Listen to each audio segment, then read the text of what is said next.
Ready, down, put.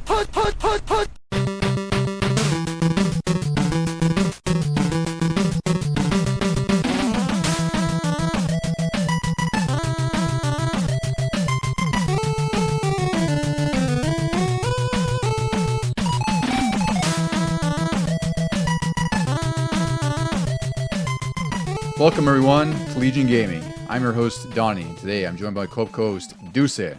Are you ready for some... Wait, no. Are you prepared for some pigskin? I didn't want to get copyrighted there or anything. That's fine. We cannot afford to be copyrighted at this point. Neither of us. So if that didn't clue you in, Deucy, put this on the calendar. You got me looking forward to talk about some football here. I know. Everybody, this is a monumental day, but I had to make some exceptions. Like, this is going to be all arcadey, fun, over-the-top football. Yeah, and this is right up my alley because, as I mentioned before in the podcast, if you had listened to us before, I'm not a fan of sports in general. Just, hockey's like the only thing I'll kind of watch. Football maybe second, and the rest like baseball, basketball, absolutely not. But sports games, I actually enjoy those quite a bit. Obviously more on the arcade side, so it was really great that you suggested this topic, Lucy, because it's perfect for the both of us, where it's like you're well into the football world. I am very much on the outside. Like, yeah, I feel like sometimes I'm a unicorn, and our good friends Mike and Randy, them too. We're really big fans of video games, but we're also really big fans of sports, like a lot of different sports, and you don't usually hear that on these video game podcasts. Where, it's usually either or. Yeah, they just talk so much trash about sports games and things. It's like, well, no, there's a place for both. Yeah, and that's always been my position. Obviously, it's like, just because I don't like sports doesn't mean sports are awful. I just don't care. Yeah, I just don't enjoy watching it. But the games, I enjoy playing those. I may not buy them year in, year out, and it's like most of us don't either. Frankly, I don't think not anymore. Yeah, it's been a while. Even back in the day, I would do like every other year. Yeah, right. Even for my favorite sports like NASCAR, I would still skip a year here and there. Yeah, and that's totally fine, because in most instances, even now, like, you're not going to see massive upgrades year to year. But also, I'm not going to trash them because they sell very, very well, and it makes sense that they'll keep making them. People will keep buying them. And every once in a while, there's like a surprise, like the return of college football. Yeah, that one, I've heard nothing but great things about that. And it's always after there's a lot of hype for how, EA is going to revamp the game or whatever. And this seems like this is the first time they've actually revamped things. Yeah. And it's been successful. But I'm sure next year, like college football 26 will just be a rehash. It could be. Or they could surprise us and say, you know what, you expect a rehash. We're actually going to elevate it a little bit more. We're going to take cues from NFL 2K before they were ripped from from the gaming world thanks to the EA. Maybe they could even implement some of this stuff into the Madden series, inject some new life into that one. I think they will at some point. I feel like this is almost like a prototype boilerplate for whatever they want to do with Madden next. Yeah. But then the other side's like, how long is this generation going to last, right? Because we're 5 years in the PS5 Series X generation. How much longer is it before they revamp Madden and then they have to revamp it again to whatever the next generation consoles are? Oh, yeah. There's going to be that weird middle ground where both generations are out at once and neither one are good. Exactly, yeah. So it's rough. For football fans, they couldn't care less, and that's fine. Yep. But it's also understandable where it's like, other fans would be like, no, I want a total, revamp or some reason to spend $70 on this thing. And what we really need is more of these arcade titles that we're talking about. Absolutely. For the people that don't like the hardcore sim stuff, but like you, still enjoy sports games. Yeah, and exactly. And so today we're going to talk about a few different series, I should say. We're talking about the Tecmo Bowl series, and we're also talking about NFL Blitz, which was a big favorite of mine back in the day, thanks to NBA Jam, and also the NFL Street series, which I have some fondness for, but I didn't love as much as the NBA Street and other EA big games. But they're still fun games nonetheless. So I think this will be a really fun run-through for most of these games. Yeah, I'll probably talk about it later, but I do want to revisit the NFL Street Series because back then I didn't like it as much as the NBA, like you said, but I played it expecting the NBA series when I shouldn't have. That's exactly it. So when we get to that, I have similar thoughts, and we'll kind of break things down because I did get to revisit it this week, and I had some thoughts that were different than what I thought like 20 years ago, because the NFL Street Series released in 2003. Tecmo Bowl started way back in '87, so we're covering quite a gamut of years here for like arcade football games. So before we get to all that fun, what have you been playing lately, Deucy? I know there's a lot because a lot of games have come out since the last time we've recorded. Yeah, and I know we've kept our listeners up to date with the little things here and there on our Instagram posts. But aside from all of those, I did start Mafia: The Definitive Edition, and I really, really enjoy that game. Like, it's so weird. It's kind of a blast from the past, but it does have the modern, like, remastered graphics and everything. I'm also kind of interested in seeing what it looked like way back when it first came out, because I think it was on the PS2 generation. It was on Xbox. I forget if it was on PS2. It was PC and Xbox for sure. Wow. I forgot if it was. I forgot if the first game was on PS2 or not. I can't remember. Yeah, it was, but I just know it was that generation, which is kind of mind blowing. Yeah, that's easily 20 plus years ago now. And that's the generation that Grand Theft Auto 3 came out. So this is clearly like a clone of that, sort of. But the way the missions are and the way the story is being told, it was already an upgrade from Grand Theft Auto 3 at the time. Like, I am just all for mafia type movies, and this is playing out like one of those. It is, and it's much more focused. And I did beat this game when it came out. It must have come out like 5 years ago now, 6. I don't know how long ago it was, but I played it on Xbox One. And I played right through it because it's a nice tight game. Like it's kind of open world, right? But it's not really like GTA open world. So I think it was like 12 or 15 hours, which is just what it needed to be. Like that's perfect length for the story it had. I must be getting pretty close. I think I'm up to the year, oh gosh, I want to say 1935-ish in the story. I forgot when it ended. Yeah, because I know, it's being narrated, or your character is talking to the feds in 1938, and then he keeps flashing back. But it's getting closer to that 1938 time, so I must be getting close to the end. But the one little gripe I have with it is the fact that, like, they tried to build it up as an open world game. Like, you have your guy that works on the cars, and he's like, if you ever get this certain type of car, just bring it back to me, and I'll fix it up. And I'm like, I never have time to go out and get cars. Yeah. Like, every mission starts, and you have to go and talk to your boss or something, get the mission, and then do it. And if I recall, there's also, you can't really explore further, right? Like, usually there's like these invisible walls, I think. Like, there's sort of like an area they want you to be restricted to. So even if you want to explore to get cars, which, if I recall correctly, really didn't mean much, because you weren't, like GTA, you would collect cars and you would go explore the entire open world. Yeah. This is like such smaller chunks of an open world that I felt no reason to collect cars.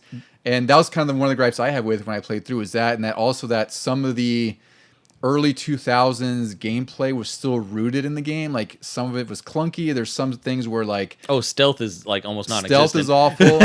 If I recall, I think there was one level like where you're on a boat and like I would fail objectives for no reason. Like, I couldn't figure out why. Oh yeah. And that's just like, I remember doing that and with those games back then. It's like, who died in the midst of this where I failed? Like, tell me. I just want to know so I know it can't happen again. There was one mission kind of early on where I was trying to sneak up on a guy, and I don't know, I was doing the crouch walk, but somehow he just magically knew to turn around every time. So it's like the game looks gorgeous, but it feels like that they could have cleaned up the actual gameplay a little more, like done some more tweaking, because some of the old relics of that time are still there, and they're just as annoying as ever. But with that said, I think it's a really solid game. Like, it's a solid 7 out of 10 at best, just for what it is. Yeah, it's definitely going, if we do another, Game of the Year episode, it's going on my list for that. Yeah, like, I really enjoyed it, but it's also something that I wouldn't revisit again, which is fine. Like, you probably aren't meant to revisit this thing over and over and over, unless you want to do a playthrough of the whole trilogy, Which like I'm about to. Run. Yeah. I mean, I played Mafia 3 a while ago, back when it was first out, and I really enjoyed that game. It was probably the first open world game I had finished in a long time. Wow. And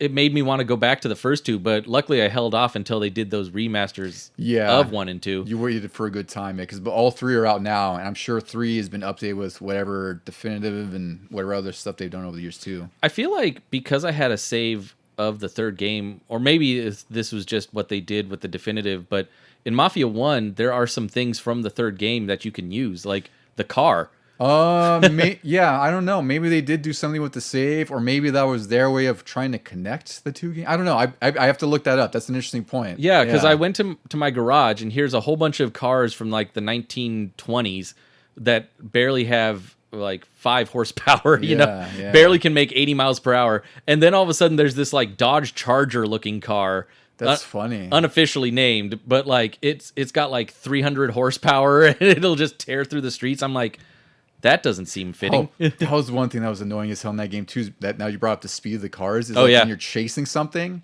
that's what really was. I think the most annoying part was if you're chasing another car. These cars have such garbage acceleration. Like if you hit, a thing. cardboard box, one little thing, you're not going to catch up to that guy you're chasing. No. And that's it. The mission may as well just restart the mission. So it's funny you sparked that flashback because I do remember being really annoyed at that where it's like if you have the most clean, perfect run, and it could be like traffic hitting you out of the way, it's over. It's like, come on, guys! Like you updated everything in the game, but that You're like, oh, sorry, I had to make a turn, yeah, and that was too slow. I made a wrong turn. Now it's costing me the mission. Yeah. I also got into this kind of tore my attention away from Mafia a little bit, but they released the Black Ops 6 beta, and boy, I am having a ton of fun with that. Like, I haven't been excited for a Modern Warfare in a while, and like Modern Warfare 3 came and went, and I've only been playing it because it's free on Game Pass now. But this one, I'm like, I am ready for this to release. Like, I don't know, just the way they have that Omni movement and everything, even though I don't fully utilize it, it still does make your running and your movement feel a lot smoother and a lot more like what your brain wants you to do in the matches. What you feel like you should be doing in the first place when Yeah. you're playing these games. Yeah, especially with the movement. I want to play it. I didn't get to play the beta because I didn't have Ultimate Game Pass and I didn't pre-order the game. I'm definitely going to end up getting Black Ops 6 because it's the same like you and I. Like, we stopped playing Call of Duty for a very long time.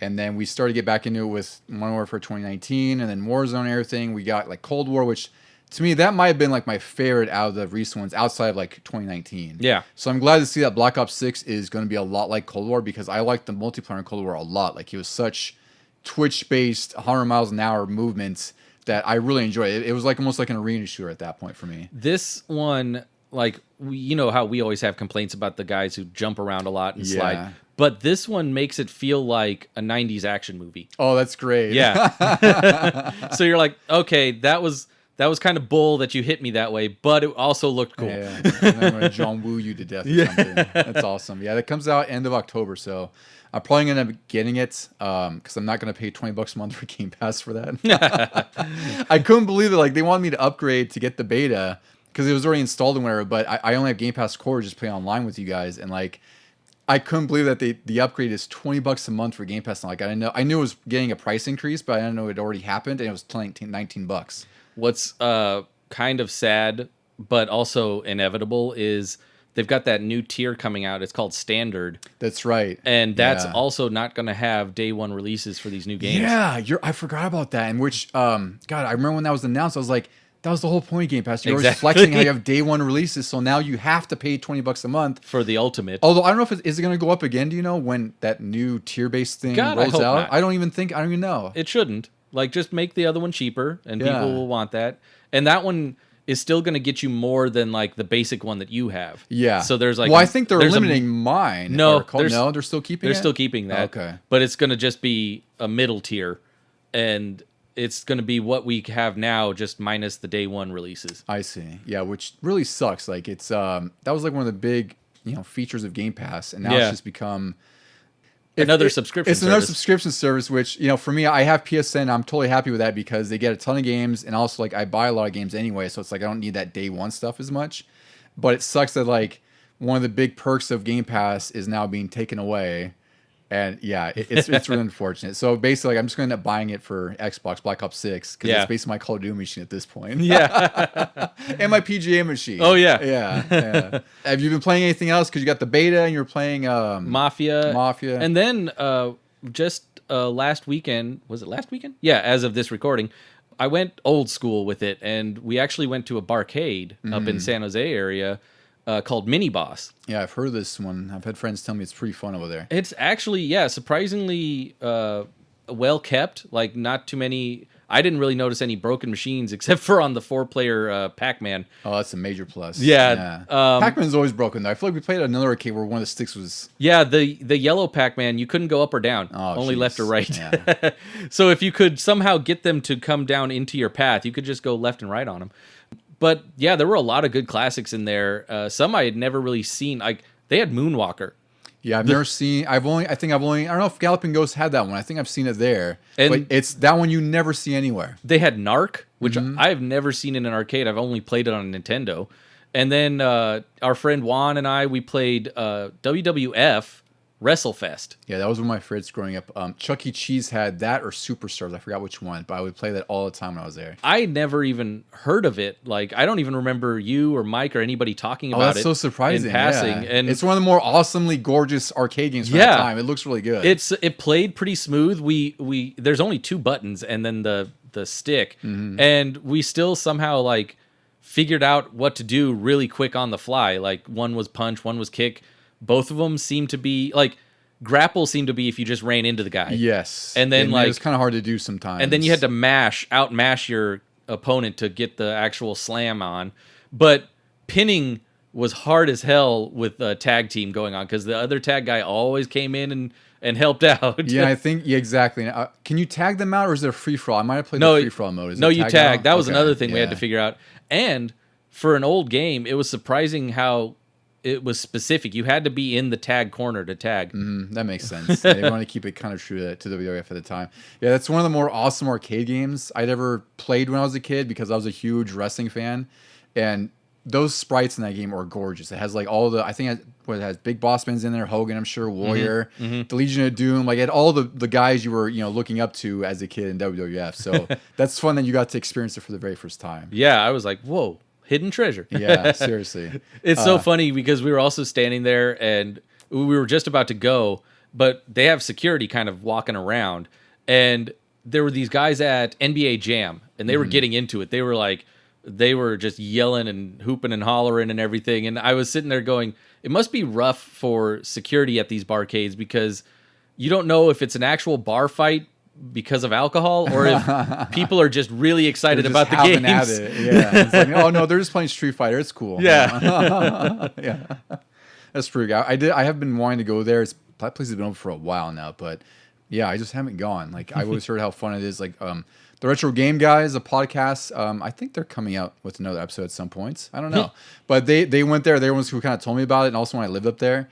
And yeah, it was also I think it came out around the pandemic time, which is also why I never went in there. So glad it survived. Some around there, yeah. Thank goodness it survived. It's so that's it's pretty cool. right down the street. It's within walking distance of that game store. I know, downstairs. yeah. It's pretty damn close. It's like Yeah. just a hop, skip, and a jump away. Yeah. What I've been playing, there's been so much out that I've been playing and trying to get to. So I guess one of the bigger ones that you even posted on Instagram was Black Myth Wukong on PS5. Oh man, that's been everywhere. Yeah, that game got a lot of hype beforehand, and it was one of those games where they announced it a while back. It looks gorgeous, and it released recently on Steam, and it got like it sold like I don't know 10 million in the first week or something crazy like that, and like it had 2 million concurrent players on the first couple days.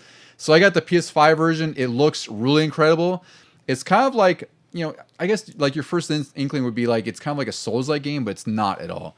The only instance it is like if you die, you get sent back to the checkpoint, but you don't lose XP. They have to recollect. It's nice. more like a Ninja Gaiden or Stellar Blade. And it looks really incredible. It's freaking hard because there are so many sort of bosses around the areas that you have to clear them out. And then they either give you like these souls that you can summon, which are sort of like your... they're like your backup kind of or backup help, where it's like you might summon like serpents that spit poisonous things that'll poison the enemies. And then you have to level up. So it's one of those things where you have to get in the groove of grinding the game out because you're going to get destroyed by whatever boss you're facing. Grind out, beat that boss, find out that there's an even bigger boss you have to fight. Of course. Like I fought this giant tiger who was like a kung fu tiger. I was like, damn, he's kind of tough. Like it took me a few tries. And I thought he was the end of the chapter. And I was like, oh, he's not. Wait, is it an actual tiger? Yeah, he's I'll So send it's you. He's like a gigantic So tiger. it's like Kung Fu Panda? Yeah, pretty much. And also, it's like this is based on the Chinese myth of Wukong. Oh, yeah. right. And it's also like do you ever play that game Enslaved back in the day on 360? No. That had a similar arc where it's like it took the story and adapted it in its own sort of sci-fi thing. But this is like loosely based on that same myth. So you're playing as the destined one who's just like a monkey, like the Monkey King. And you have to go through and basically fight gods. So I've been enjoying the hell of it. It's just really hard where it's like, I get to like, I'm at the end of chapter 2 now, and I'm finding this giant, like, I don't know what he is. I think he's like a rat boss or something like that. but he's huge. So it's like I get to a point where like I lose, 10 times. I go play something else. I go back to it. I beat the boss in one try, that kind of groove. So that's been really fun. And then more importantly, that they still dropped out of nowhere is the Castlevania Dominus collection Oh, yes. that I've been back into. I'm obviously we're both huge Castlevania fans. And they released the Castlevania Advance collection, I think it was a year or two ago where it was. It was pretty recent, I think. And then out of nowhere, Konami just in the middle of a Nintendo Direct decided they wanted to release the entire DS trilogy for Switch, Xbox, PS5, and PC. I remember when the Advanced Collection came out, and we were like, "Oh, but this would be great too if they brought out the DS ones because those are a little more rare." They're a little bit harder to find, and also like you have to play them on the DS or a 3DS. There's no other way you can play them because of the touchscreen stuff. So it's pretty incredible that they, for one, even released it, but also they adapted the touchscreen for modern consoles. So, on the Switch, it's great because you can use the touchscreen if you're playing portable to like do the seal tracings or whatever other functions for like Dawn of Sorrow. Oh yeah. Or one cool thing that I found accidentally was there's a button combo you can enter to draw the seal. It's hard to do. I imagine if you figure it out and remember, it's fine. But recalling Dawn of Sorrow after playing through everything, I was like, holy crap, there's so much I remember about this game. But then I also am like, I'm almost at the end where I beat Dimitri, and then you have to go back to get the true ending. Yeah. So I did that, and now I have to fight Death and Dracula. But there's certain things like certain souls I have to get, and then I'm suddenly remembering like the grinding I had to do in the DS version because I 100%ed it back then.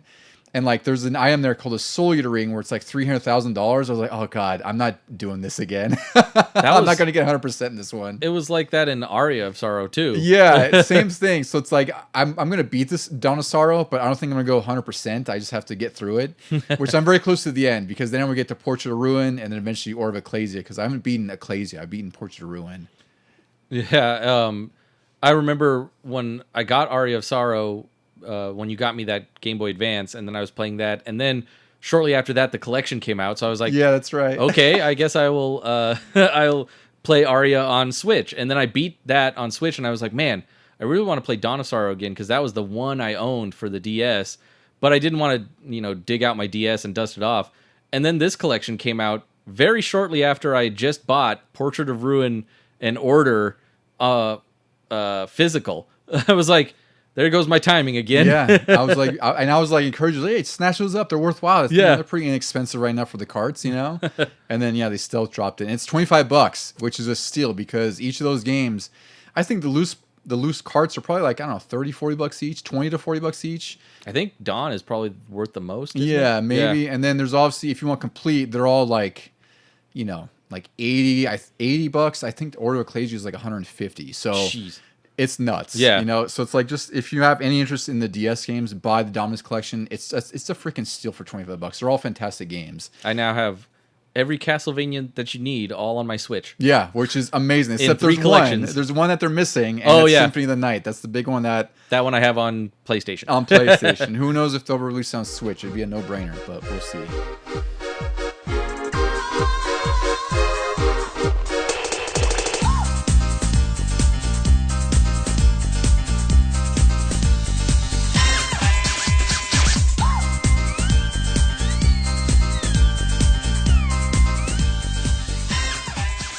We don't even have to go outside for this. We don't, which we didn't to begin with when we were kids. So it's perfectly like it was 30 years ago. Which is another reason why I'm surprised that video gamers don't like sports games more. You don't have to go outside. Yeah, but on the flip side, I also understand that like these are a different pace, especially if you're playing the simulation games. Like baseball sims are probably the worst for me because of the pace.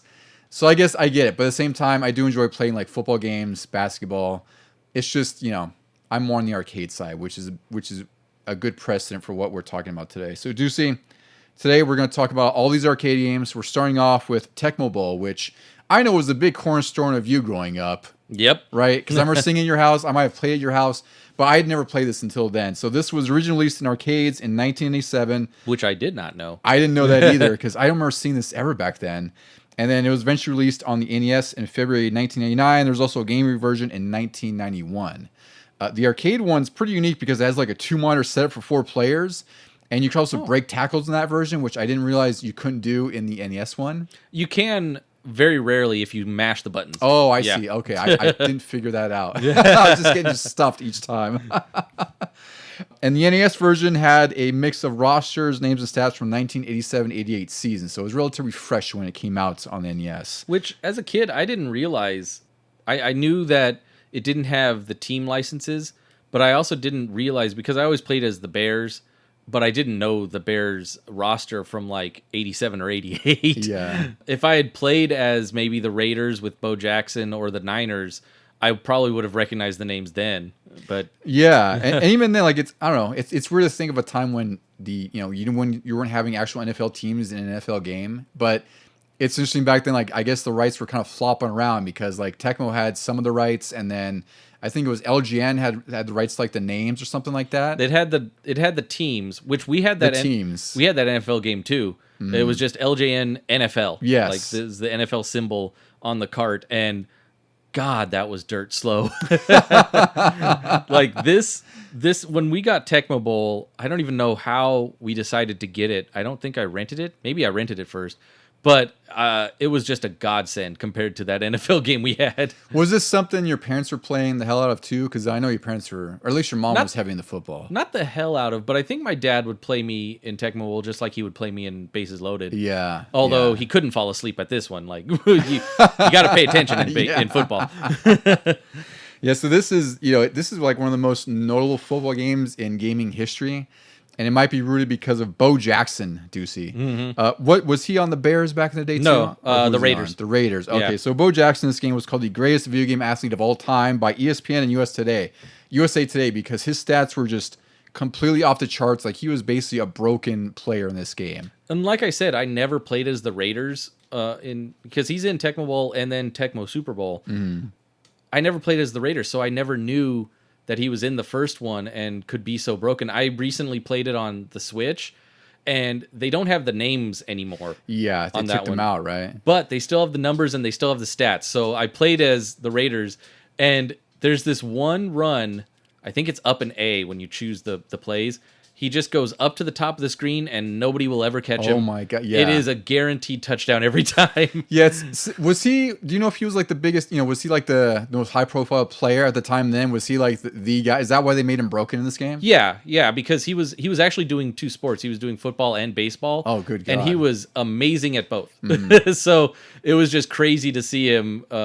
You could see there's like YouTube clips of him just basically doing what he did in Tecmo Bowl. He would just run through people and all the way out. There's one, I think, where he just ran and he kept running through the tunnel. Mm. He couldn't stop. That's so ridiculous.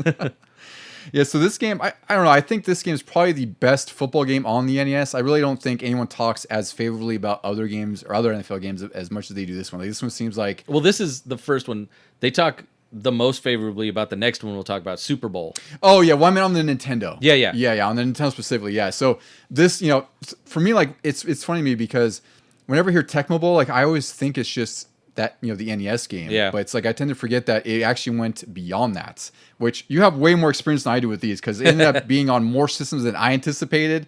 And we actually discovered recently, like literally 2 days ago, that there was a PS1 version that exists. So yeah, that blew there's my some mind. legs on Tecmo Bowl. It's a lot more than what the NES game had. After watching a little bit of it on YouTube, though, I could see why the PS1 version didn't really make a splash. The sound is kind of garbage. It seems more like a novelty, but I'm definitely going to look for it at shops. Me too. Like, I would actually like to have that because it is kind of a cool piece of, sort of football and Tecmo history that it went that far. Yeah. Because, again, we always talk about the Nintendo version, but I feel like the other versions aren't as talked about.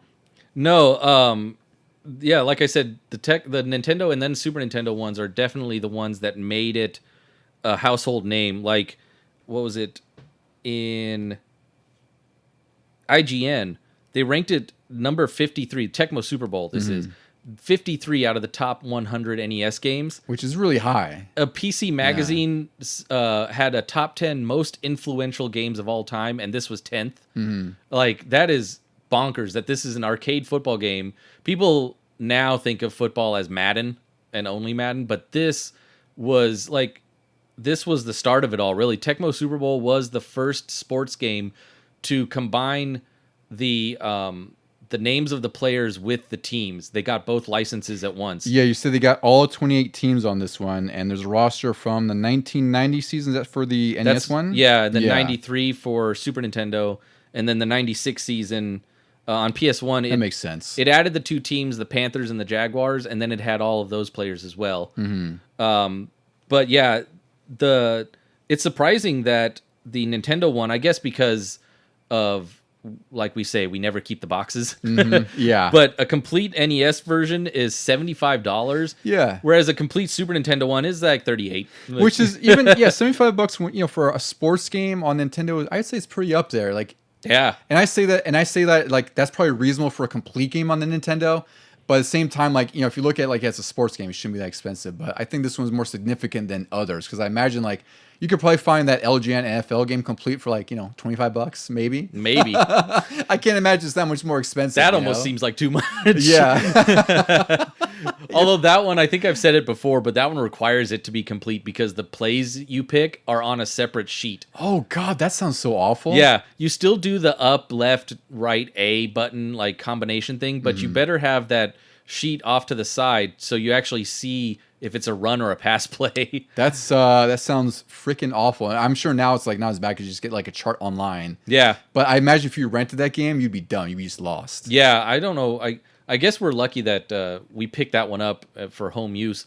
But when I got Tecmo Bowl and the plays were right there on the screen, that was another reason I loved this one more than that. I thought that was really cool because I don't know. This is kind of a rare case where probably the home version is better than the arcade one. Like even if you go back to Tecmo Bowl, like I only saw videos of the arcade version, and like it looks better and it probably controls a little bit better. But as far as like actual football, like like you said, there's only two teams on the arcade. Yeah, version. it was like Wildcats and what was the other one? I forgot. Wildcats and Bulldogs. Just nobodies. Yeah.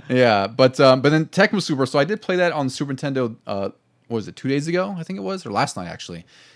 I was pretty impressed with this one. Oh yeah, me too. Actually, like the graphics are really nice for out when you're not doing the field stuff. Like it still looks okay there. Like you're sort of looking at like a side scroller with like these tiny little sprites colliding with each other. They're a little more shaded now than they were on Nintendo. They look a little more human. There's a little more detail to them. But yesterday, was it yesterday? Yeah, I played Super Bowl for the first time on Super Nintendo. I never had it when I was growing up, and I was surprised with like the cutscenes. Like, they were really nice. You throw a ball, and if it just barely misses the defender, it'll actually switch to a cutscene of the defender missing the interception. Yeah, which feels like an arcade thing, right? Because you'd see that in some arcade gamers, like they want to emphasize some sort of action. Yeah, and they zoom in. There's like this big old cutscene or something. So, I'd scored a touchdown. All of a sudden, I see like the two players celebrating there and like high five. Whenever I was like, this looks pretty damn good. Like the sprites are really nice for those cutscenes. It was also impressive that the one on Super Nintendo, I don't know if Nintendo did this, but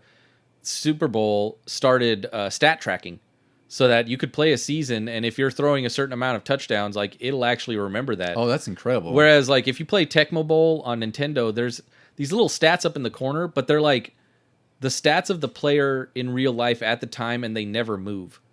So it kind of gives you an idea of how good that player is, but also doesn't change based on your performance. Yeah, so you're really supposed to use them to their strengths more than anything else, which is a pretty cool little feature. But when I was playing the Super Bowl game yesterday, like I said, I got this I think at a shop, or maybe I got it in the video game box, monthly box. I was just playing a preseason game real quick. I made the matchup, the game that was actually going on last night, the Packers versus the Eagles. And then I went into the season mode. I didn't want to start a season, but I went into it to check it out and see what it looked like. And I was like, why are the Jets highlighted? Why is it already week 17? Why are they assuming I would play the Jets of all teams? And then I realized, this save file is still intact. That's really incredible. Like, this game is now 30 years old, and somebody had played, and I read up that you can play 3 full seasons. You can start in 91 and go to 92 and then 93. This person was already in the 93 season. I was like, wow, impressive, with the Jets of all teams. See, that's a dedicated sports fan right there too. Also, it could be fun. Maybe your copy came from from like across the country. I was going to say like, it made its way through. This had to be an East Coast player. There's nobody out here playing as the 93 Jets. The kid's probably like, hey, I took them to 3 Super Bowls, buddy. That's the only time they saw it. It's pretty great. Yeah. So this was released on the Genesis as well. I didn't get to play this version. That one, I looked up the prices. That one is like the least, like a complete copy of that is $7. Oh, no way. Yeah. Wow. So I don't know. Although, see, so Genesis had so many other sports games that I imagine like, Tecmo wasn't like their cream of the crop. Yeah, I didn't realize Tecmo was on it at all. Yeah, me neither. Like that's what I mean is like with this series, I was kind of relegated to like the NES era, not like, so much Super Nintendo. Madden famously got its start really on Genesis. That's where it really hit it big, I would say. Yeah, that's like I mean, it was kind of on Super notable. Nintendo, but people loved it more on Genesis. So like once he came in, nobody cared about the arcadey ones or anybody else. I think that's a good point, is because that's when really like EA was such a big thing on the Genesis, especially with their sports game like NHL, the NHL games particularly, right? Yeah. That it makes sense that most anything else, if it wasn't like Joe Montana Football or EA, it wasn't going to get much attention. So I guess it kind of makes sense that the Genesis version of Tecmo Super Bowl was, it's worth nothing. Yeah. that's like you find a story like, well, it's $7. That'd be cool to have. Yeah. Like I'll get it. Yeah. And then the PS1 version, I looked it up. It's not terribly expensive. I think I saw it was like loose, like, $10 to $15. A complete copy is around 40 or somewhere around there. Oh, so it's not too bad. That's kind of a lot for PS1 games. I think it is too, because in most cases, sports games like you find for like a couple bucks, even completes like $10. So I'd imagine it's like we didn't even know it existed, and it's probably one of those things where it came out. There's probably like Game Day and Quarterback Club. Oh, and for sure. Madden, like PS1 is really when like they transitioned like the full 3D era with football, and like that's when a lot of them hit their strides. That was when I switched over to Madden. Yeah, right. Yeah. So I'd imagine something like Tecmo Super Bowl, which looks like those early PS1 games where it's like they're having like these sprites that are sort of 3D. You know what it reminded me of? Because it came out the same year. Quarterback Club 96. Yeah, we were talking about that. Yeah, like I loved that game on Super Nintendo. That was my favorite football game. But when I looked at the PlayStation 1 Tecmo Super Bowl, it looks like those sprites just turned sideways. Yeah, it's really weird. So I guess it's one of those things where maybe if you're a Tecmo Bowl fan, you might just you would have bought it, you would have been on it, and you would have enjoyed it. But I'd imagine, I don't know, it just seems like this one flew under the radar for a lot of people, because I don't hear any fondness for it. Like I said, like I didn't even know it really existed until you and I were talking about it. I was like, oh, that cover looks oddly familiar, yet I don't remember ever hearing anyone talk about Tecmo Super Bowl on PS1. I briefly glanced at some reviews, not reviews, but the like star ratings, and like Super Nintendo and Nintendo versions got 3.5 to 4 stars out of 4, whereas PS1 was like 2 to 2.5 stars. Yeah, that makes sense. I'd be curious. I don't know what other football games came out with it, but I'd be curious to see like what it was up against. I imagine it was just not a good time for it. Yeah. What kind of surprised me as well, not just the PS1 version, but like on Super Nintendo, there were 2 sequels to this. Yeah, I saw you noted them here. So it's Tecmo Super Bowl 2 Special Edition, Tecmo Super Bowl 3 Final Edition. Yeah. Which sound like just, crazy versions, like Special Edition, Final Edition? Special Edition almost sounds like they just added some things to the original, which I guess technically they did. I read up that it was basically annual updates, like we're all used to now with Madden games. They had this back then. They just didn't call it like Tecmo Super Bowl 94 or anything like that. Yeah, it was literally just an updated version, updated rosters, and probably not much touched in the gameplay department, because I'd imagine like they're turning these things out. You didn't really need to. What else could they add to these games back then that they weren't already doing? Yeah. Yeah, and there's also Tecmo Bowl Throwback 2010. Did you play this one? I don't think I owned it. I do own it on my... It's lost on my 360. It's one of those. Like, I don't think we can get it anymore, but luckily I still have it downloaded on there. It was pretty cool at the time. I wasn't paying full attention, but it has none of the licenses, because EA obviously got everything NFL back in like 04, 05. Yep. Yeah. And so this one, the teams are just the team cities. So you can play as San Francisco and Chicago and stuff, but that's all. Like, you don't have a mascot. They still do have the team colors too, so they're doing everything just short of, getting trademark infringements. Do the logos look similar in any way, or is no. it just the city names? From what I remember, stylized? I don't think there were any logos. I think it was just the team colors. So yeah, they really had to play it safe then, I'm sure. But it was still good old-fashioned Tecmo fun.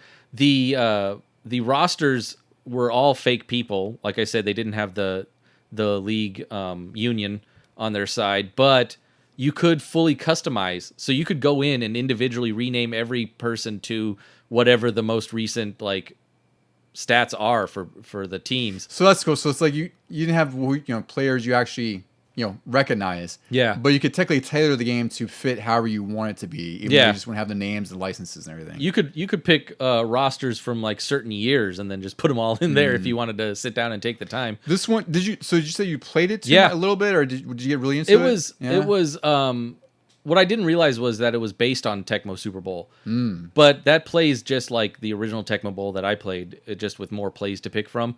And it did one of those things where you could hit like the right bumper or the left bumper, one of those, and it would go back to the classic graphics. Oh, that's cool. Yeah, I love that. Okay. You could do it like mid-game too. It was fun. But yeah, there was nothing... It wasn't like revolutionary, but it didn't have to be because we hadn't had Tecmo Bowl in so long. Well, the name just says like throwback. So it's like, I don't know if you're expecting more than that. Yeah. I don't know what to tell you at that point, This one, I didn't think to check if it's delisted. I imagine it might be because I don't know. I don't know if it's backwards compatible or anything. I don't know too much about this game, unfortunately. I forgot to look it up. I was going to search it in the the Series X store just to see. But I don't see why it would be delisted. That's what I thought, right? It doesn't have the licenses. Yeah, it's just a football game, like anything else. Yeah. All right, so that's Tecmo Bowl in that series. I think we're ready to move on to sort of I guess this is really my favorite era of arcade sports games because in the early 90s, I think it was 92, 93, NBA Jam came onto the scene. And that was the first iteration of arcade sports from Midway that was totally appealed to someone like me, where it's like I didn't watch sports even as a kid. I might know some players. I actually like the logos and the names more than anything else, right? Because I know any Makes better. sense. But this NBA Jam was we got it at the warehouse for like $10 on the Genesis NBA Jam Tournament Edition, and I loved that freaking game to death. Like my friend and I played it. That was the one to have. It was so fun. So in November '97, Midway decided to give the NFL the same treatment as NBA Jam, and they basically got the edict that do for the NFL what you did for the NBA was NBA Jam, and it was really easy. It worked so freaking well. It was headed by Mark Turmel and Sal DeVita. They're both legendary developers at Midway. They've done everything from Smash TV, WrestleMania the arcade game, NBA Jam, Cruisin', Mortal Kombat. Basically any Midway series you probably played when you were a kid, they probably had their hands in some way, whether they were an artist, programmer, whatever else. And this took about 2 years to develop. And they wanted to focus, obviously, much like NBA Jam, on quicker action over typical simulations. So there's like no penalties, no fouls in this game. It's just utter chaos, and it's just absolute fun. I'm glad it came out in the 3D era, and they didn't try to go with like the graphics of NBA Jam or Mortal Kombat. Like the 2D digitized version, you're right. I mean, that would look hilarious, but it probably would play a little slower. I think so. This was just balls to the wall, speed, and big hits. It's so good. And like, it's, I love the arcade. We always talk about the arcade experience and like how much I love that, where it's like, when you walk through, like everything's just loud and like you could kind of pinpoint certain games, right? Like when you hear them. Oh, like, yeah. Killer Instinct or Street Fighter. You hear when Blitz or NBA Jam is being played. This had the same announcer from NBA Jam, didn't it? Tim Kritz. Was it the same announcer, Tim Kritzkow? I mean, it sounds like it. I think it might be him. Like you said, at an arcade, you can hear him or somebody who sounds like him shout out like, NFL Blitz! Oh my God. Yeah, so it's probably Tim Kritzkow.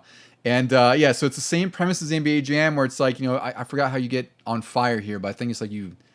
Oh, I don't forgot. think you get 3 touchdowns. I forgot what it was. I think you just have turbo... Maybe 3 sacks. It's like 3 really good plays or something like that. Yeah, 3 something like that. Yeah, 3 first downs in a row. I don't know what it is. And then you're on fire, your stats get boosted. God, this game, I really love this game. You can bomb 100-yard passes. Like nothing. Yeah. This is perfect for me, where it's like, I don't know the inner intricacies of football, right? Like I can't really read plays worth a damn. Like I could probably tell you what, the difference between a running play and a passing play. Yeah. So this game is simplified for me. It's like, here's if you want to run, here's if you want to throw the ball really far, catch it and run some more. There's usually more arrows on the passing plays. Yeah. Exactly. So this uses a 7-on-7 format. And like we said, there's no penalties or substitutions.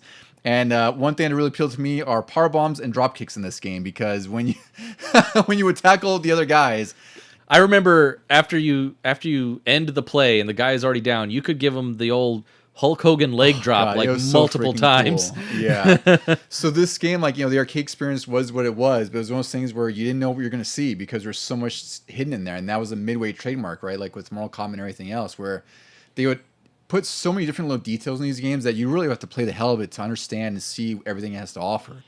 Now, this is, in the arcade times where it's like 50 cents a play or something. And with a sports game, it's hard because I think it was like you'd play like 50 cents a quarter. Yeah. Right? So it was almost basically like, was it 4 quarters, 50 cents? It was like $2 per game, roughly, if you got through it. Yeah. And, that's times 4 people. You're all playing like $8. Yeah, I remember I didn't play too many sports games in the arcades back in the day. But recently I've played them a little more. And it's like, I guess luckily in NBA Jam or in NFL Blitz, you can get enough fun out of 1 quarter just because both teams are going back and forth scoring a bunch, or hopefully you're getting like some really awesome stops. But like maybe you play a half. I think I've played a half before, but after that you're like, okay, yeah, you kind of get your fix out of that too. That's pretty much enough. That's what we were going to see for the rest of the game too. And also, of course, like if it's more competitive, then you're going to pump in more quarters at the same time. Yeah. Right? Yeah. So I didn't get to play this much in arcades back then. Like I think I might have seen it, at the boardwalk, like when I was younger. But it was really great when it actually was ported to home consoles. So the N64 and PS1 got a release in September 1998. Windows got a version in October 98, which I can't imagine playing Blitz on a 1998 PC. No. It must be a very different experience. All you have is mouse and keyboard, or just keyboard. Yeah, or ugly joystick and control support. I don't know. And the Game Boy Color also got a version in December 98, but I've not played that version. So the console versions, there's definitely some small concessions over the arcade ones. Like, the N64 is probably the preferred one because it also has 4 ports, so you can do 4-player right off the bat. Oh, yeah. I believe the PS1 version is only 2 players. I don't think it has multi-tap support. Really? I don't think so. God, Yeah, that's a missed opportunity. I'm pretty sure I don't own that on PS1 that check either. But we'd have to look it up. But Yeah. I imagine it's definitely at least 2 players. I don't think it's 4. Luckily, it came out on Dreamcast too with the 4 ports. And it was later. Well, the later version was on Dreamcast as well. Yeah, it was exactly. But the PS1 and N64 versions were actually really damn good. I remember we both rented this one at different times when we played each other's houses because it was just that damn fun. Again, I didn't know much about like seasons or the flow of football. I just knew what I was supposed to do, and that was just to get the win. And this game was giving me every play I needed to get to go win. up the screen, and progress the football. Yeah, and just mash buttons. And that's another thing here is like much different than simulations. You didn't need to know much of anything in this game. You had very basic controls. Like, I think there was like a couple buttons you really needed to know, which was basically like tackle, dive, stiff arm, and turbo. Turbo, yeah. Right, that was it. And you could mash any of those because like you could cancel everything out. There's so much speed to this game that I don't think you really need to care much about what plays you're playing. No. Each of the teams had their stats, but I would say like it didn't really affect much. I don't think there was one that was like, heads and shoulders above any of the other teams in this game. No, I mean, I played as the Bears back then, and they always had terrible stats, and I could still hold my own. Yeah, there you go. See? You could play your favorite teams and be fine. Yeah. Yeah. So this was, like I said, this was on N64 and PS1. So Blitz did have some legs. It had a lot of releases over time. So when Blitz was first released, that was sort of like, I would say it was after the peak of arcades. Like, would you say it's more like on the downturn of things, like when home consoles were getting better and better, and like for sure, like late '90s is kind of when arcades were kind of falling out of style. They're just a little bit more expensive. People were getting their arcade experiences at home with their home ports, and it was totally sufficient compared to what the 16-bit era was. I mean, we were totally fine with the graphics of this game on the N64 and PlayStation, but then when the Dreamcast version came out, I'm sure it looked a little closer to arcade. Yeah. And then that's when you really didn't need to go to the arcades anymore. Exactly. Yeah, that's a good point. Dreamcast is really when I feel like arcade ports were getting more one-to-one because the Dreamcast could do that. Yeah. So it didn't stop Blitz from releasing multiple releases over that time, though, because despite arcades kind of falling out of style, they released NFL Blitz 99, which was a 1998 update. So that really just had updated rosters, like they didn't really do much to the game. One cool thing, though, is that the arcade cabinet had a slot for the N64 controller pack, like the memory card. Oh, I remember that. Because you could put your created plays in the arcade, which is kind of cool. But I don't know how many people would be doing that back then. NFL Blitz 2000, that was a home port of NFL Blitz 99, and that was out on Dreamcast, N64, PS1, Windows, even the Game Boy Advance. And again, there was no significant changes to this. This is really just a roster update. Blitz 2000 Gold Edition, only on the arcade. that was, again, just another update. I don't think there's anything significant there. And then 2001 is probably the most significant version of Blitz because it was like, the most updated of what they had at the time.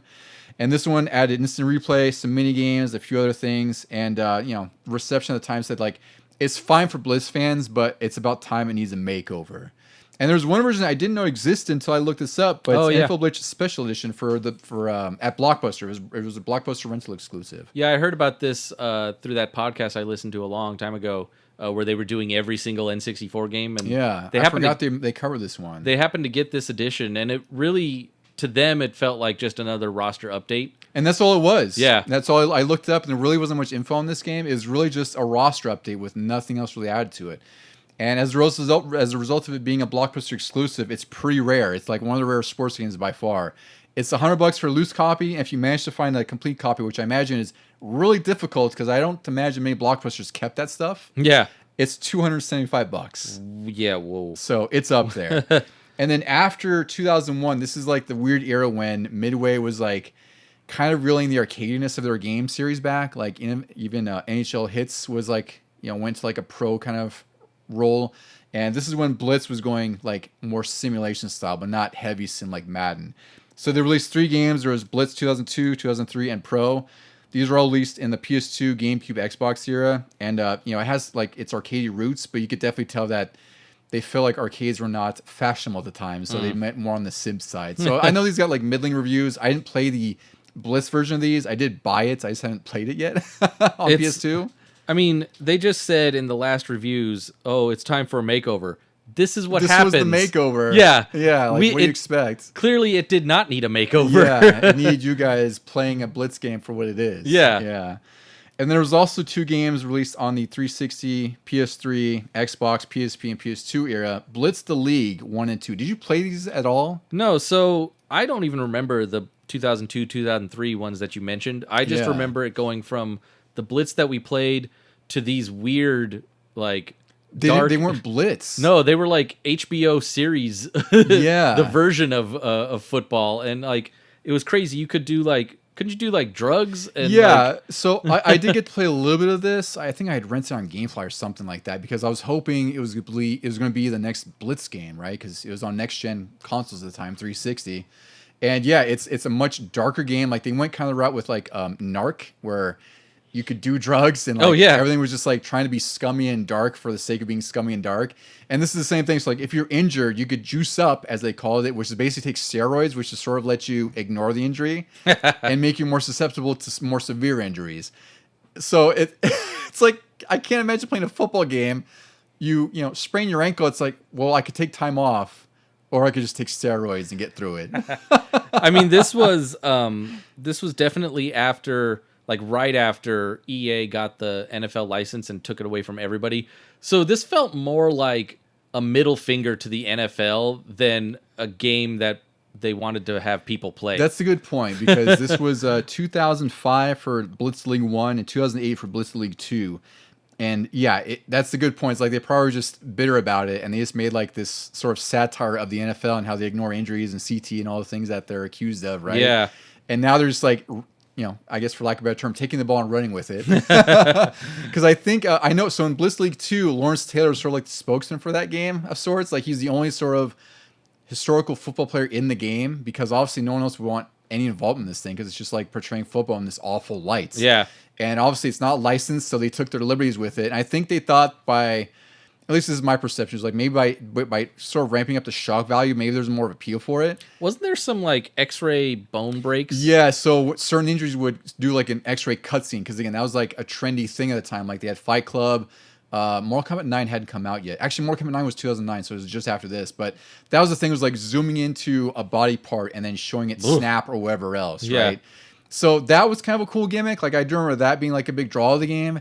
I just remember this game being very fun to play, which is a big deal when you're playing any football game to begin with, right? Yeah, because it just didn't have the speed of the classics. It didn't. It was just grittier and darker football, but without the fun. Yeah. And Lawrence Taylor. If you're a big Lawrence Taylor fan, which I know he has some controversies, I'm not too familiar with most of them.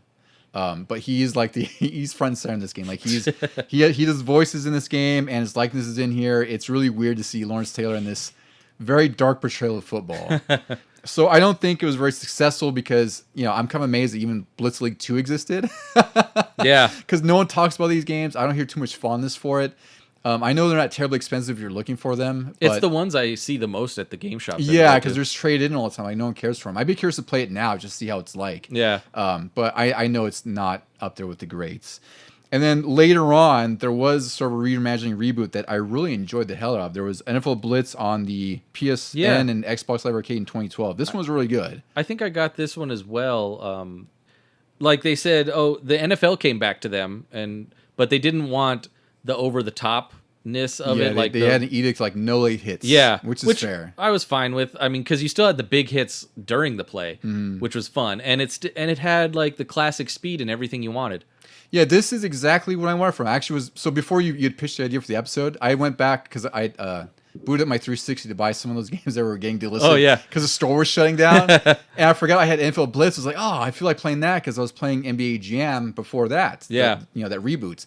And the Blitz reboot is great. I just wish it was backwards compatible on Series X so I could play it instead of having my 360 hooked up. Yeah, that NBA Jam, what is that new one called? It's just called NBA Jam. Oh, okay. The 2011 version? Yeah. Yeah. Yeah, that one's fun, and I'm glad it's backwards compatible because that one is still... It's still so much fun. It fulfills my NBA Jam needs. Yeah. But yeah, Blitz needs to come forward too. It should. I wish it did because it's still a really fun time. It looks pretty nice. It's just, if you played the NBA Jam reboot, it's very much like that. Like, this is just... It makes perfect sense that they sort of rebooted this as well.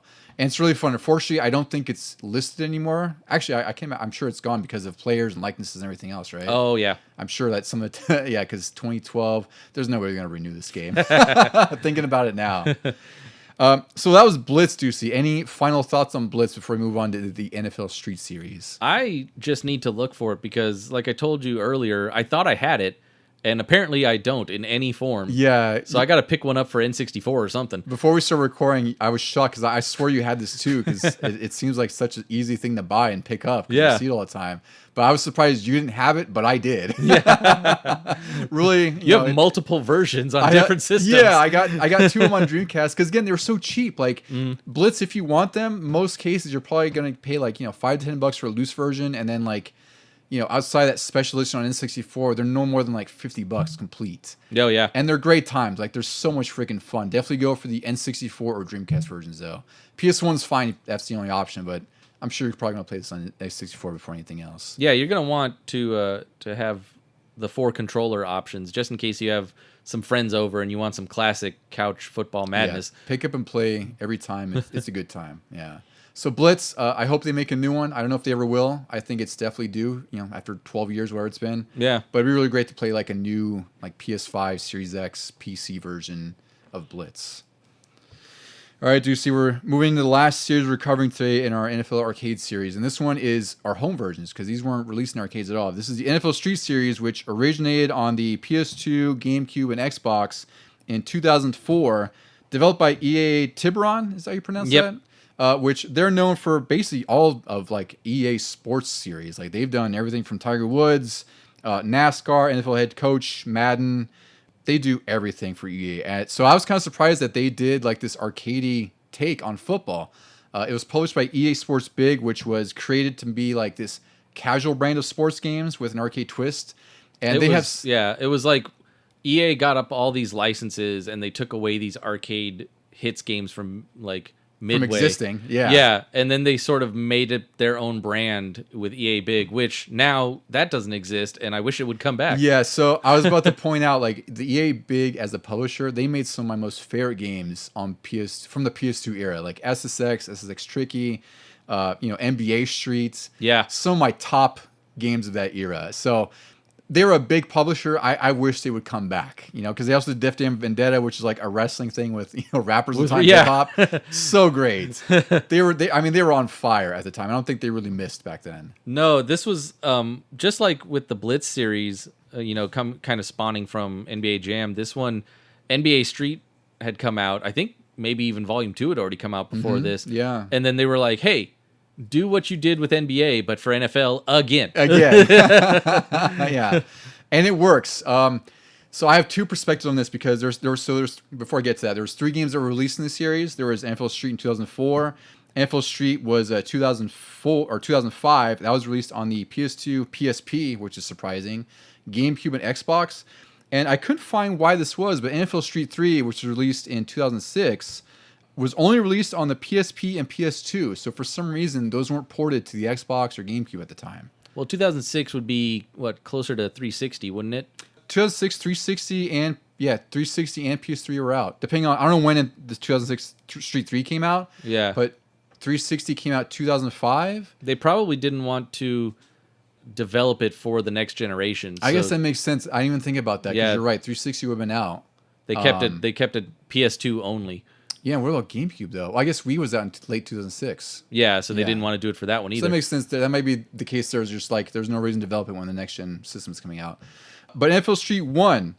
So like you said, Uzi, this is sort of like the next step of evolution from NBA Streets. I actually think this is a little bit more condensed because NBA Street was like popping off, doing tricks on the court. Yeah. This, you can't really do as much because of, the nature of football where it's like a little stop and goes. Oh, yeah. Right? So there's less emphasis on tricks and styling and more like on these big plays and sometimes big hits.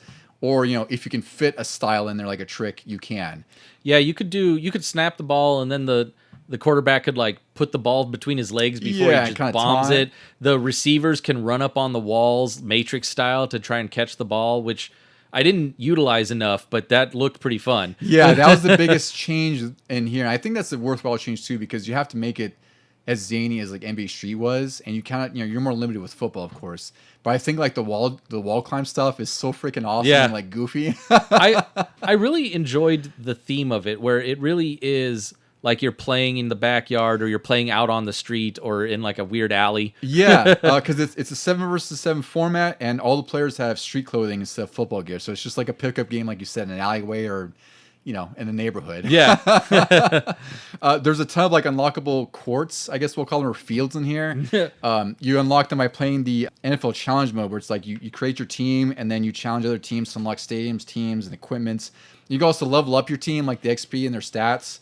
There's a pickup game where it's a lot more condensed, where you make up a team from 40 legends of the time. And there's also All NFL, which you unlock by beating challenge mode, where you can create basically like a dream team of any roster from the entire. See, now, because at the time, these were all current players or like legends that we might have grown up with. But now, if I got this game, everybody would be a legend. Everybody would be a legend, yeah. And it would just, I really want to get back into that and try it out. And really, I did not play this enough, unfortunately. Me neither. And I think we talked this before recording, but I felt the same way you did, where I was expecting NBA Streets with football.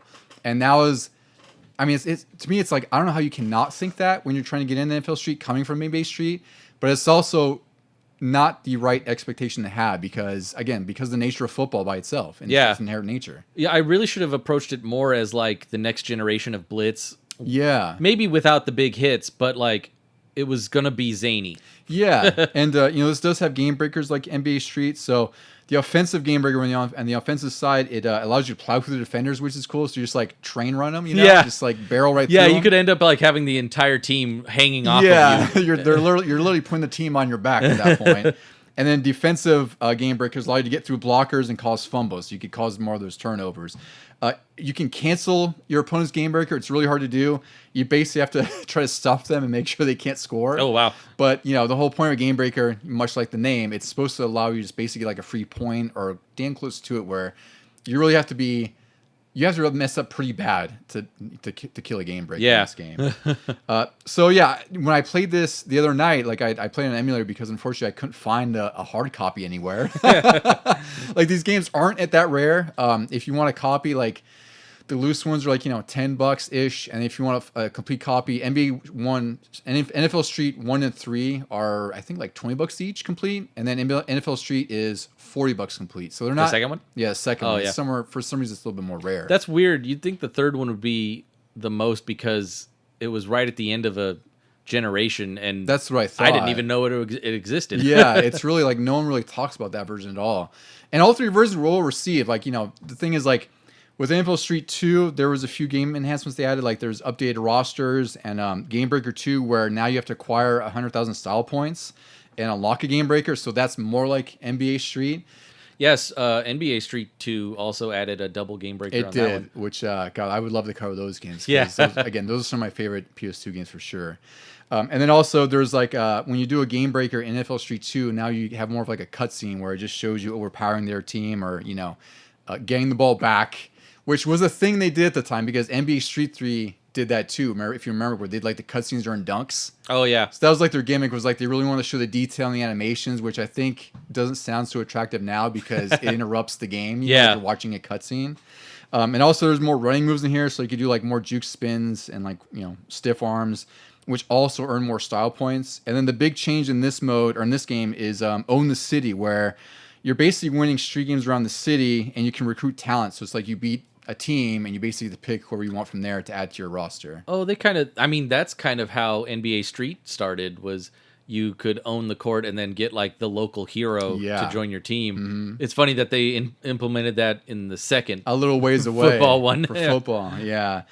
And at the end of that mode, you face Exhibit because, of course, he's in this game. This was like in his Pimp My Ride era. Yeah, he's also on the cover of this game as well. And then he also has like a whole team of NFL stars that you face. And then one cool thing I thought, one cool feature they added in here that I didn't know about was that you can actually import your created player into Madden 2006. Don't know how he looks. Like maybe it's just like stats and maybe some other cosmetics. That's weird. You'd think it'd be the other way around. I would think so, right? Yeah. And there's also NFL Challenge, where it's similar to like this is the official mode of the Street series, where you build up of a team in 150 days, and you have to do a bunch of challenges like scoring 250,000 points on Dallas Cowboys or like.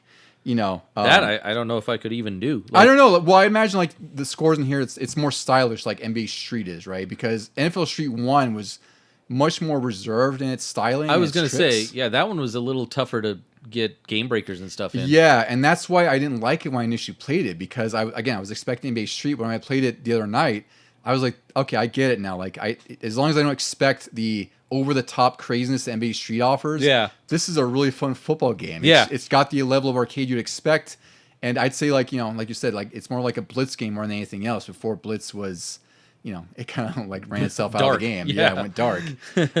It's great that they end up releasing 2 because these games were very much of their time, and also I just want to point out some of the soundtrack in NFL Street 2.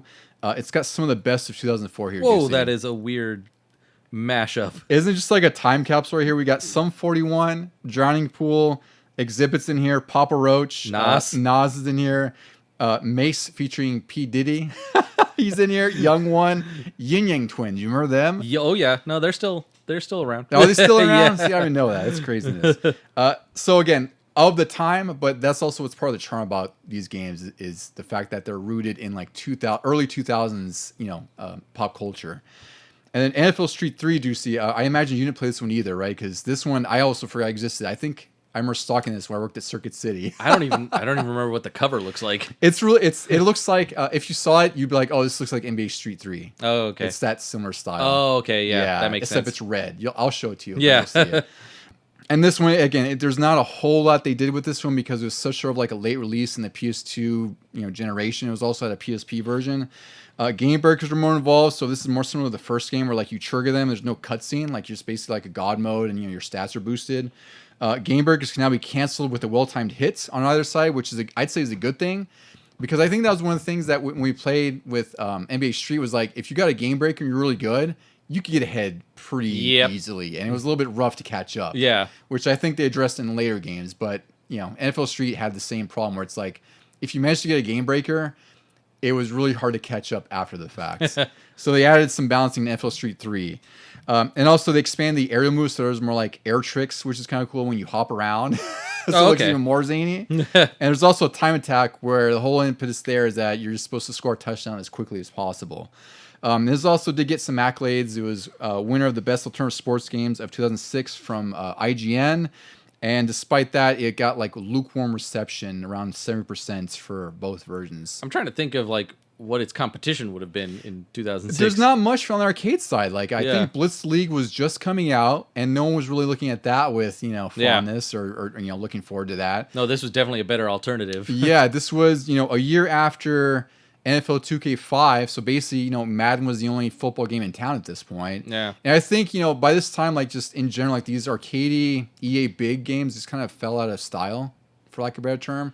I think people were just ready to move on. Like, there's just so many SSX games, so many Street games, because I don't know if you remember, but they also had FIFA Street. These were also coming out around the same time. Yeah, I think that only got one of them, didn't it? I think it got 2 releases, actually. Oh, maybe. Which is even surprising they got that, right? Yeah. Like, it's soccer with because NBA Street. that was definitely the third one. It was NBA, NFL, and that was sort of like when people were like, okay, nope, that's enough. Yeah, I just think it's just oversaturation, which tends to happen, and these kind of, people don't enjoy it as much, and then you have Madden, which was getting better at the time because it was definitely stepping in the next generation. Like, I think, is Madden 04 regarded as like one of the best, right? Yeah, 04 and I want to say 05 a little bit. 05 a little bit, yeah. So again, these were just, I don't think these had the appeal that that they thought it would. So I think it just kind of fell out of style and they just weren't as loved as the other games. Plus, for me, from my perspective, it doesn't get better than NBA Street Volume 2. Yeah, that's like the top of like the EA big games as far as sports.